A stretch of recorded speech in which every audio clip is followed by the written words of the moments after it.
Hello, I'm West End Wilmot, and I'm here at the Shaftesbury Theatre doing the Pajama Game and having a cup of tea with West End Wilma. Got any biscuits?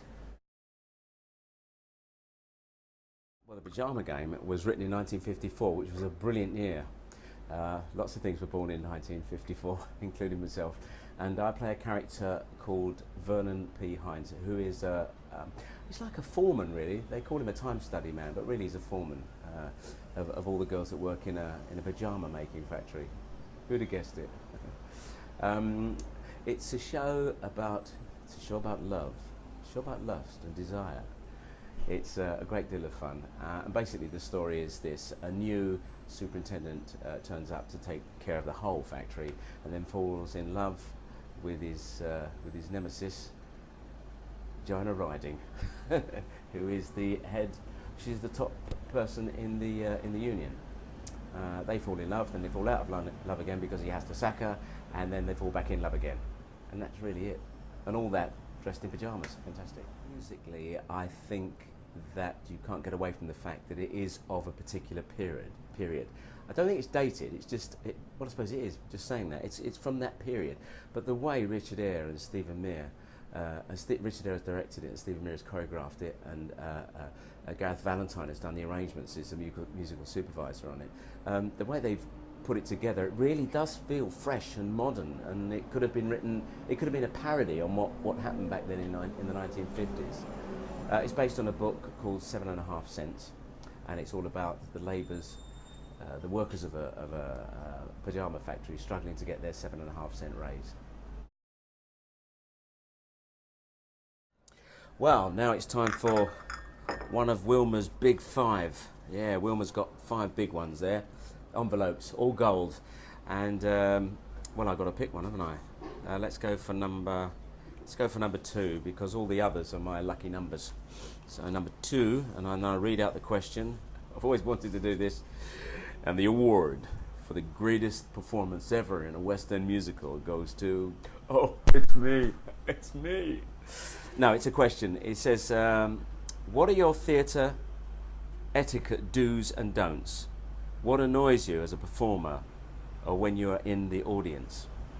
Going to be quite topical now. Mobile phone use in an auditorium is so frustrating, and I don't just mean taking photographs with the camera, but it's when you sit and you see the light from somebody's phone illuminate their face, and you just go, they can't be listening. Why have they got their phone?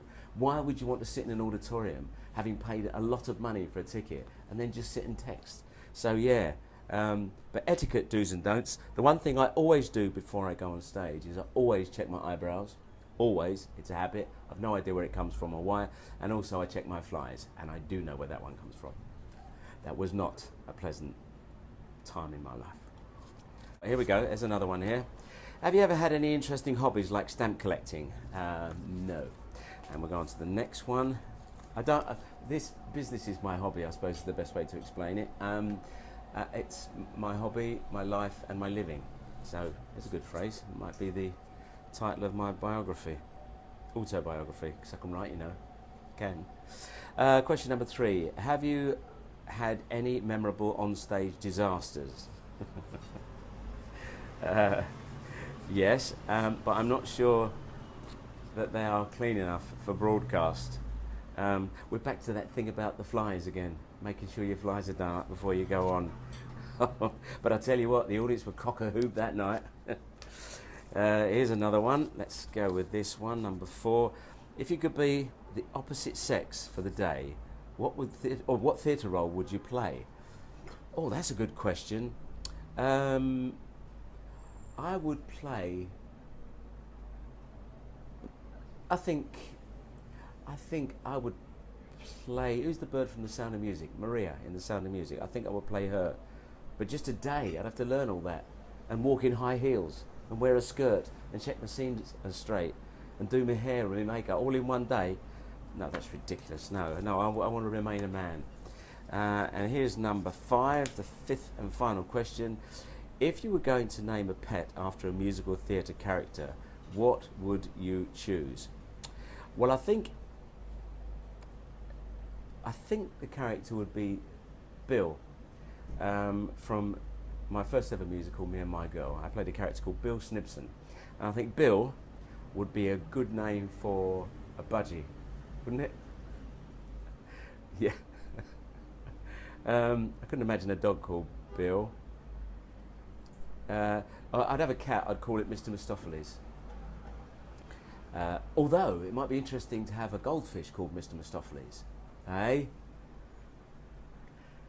That would throw the cat amongst the goldfish. I think people should go to the theatre generally, not just to go and see the Pajama Game. If you're in any doubt that Britain's got talent, you don't have to watch it on the televisions. You have to go to a theatre. You can go to any theatre in the middle of London and you'll see that Britain has most definitely got real talent. Now, you should come and see the Pajama Game because it's a great show, and of course I'm in it. There are lots of talented people in this show. It is amazing. The response we get from the audience is one, well, they want to come back and see it straight away.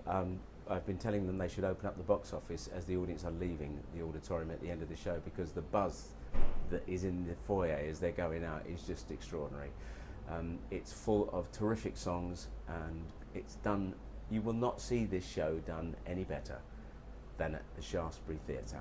So, waste no time. We're here until September the 13th, when we're scheduled to close after a limited run, which means it was an immense success. So please, come and see it here at the Shaftesbury Theatre, the Pajama Game. Now, if you don't mind, I'd like to finish my cup of tea. Thank you.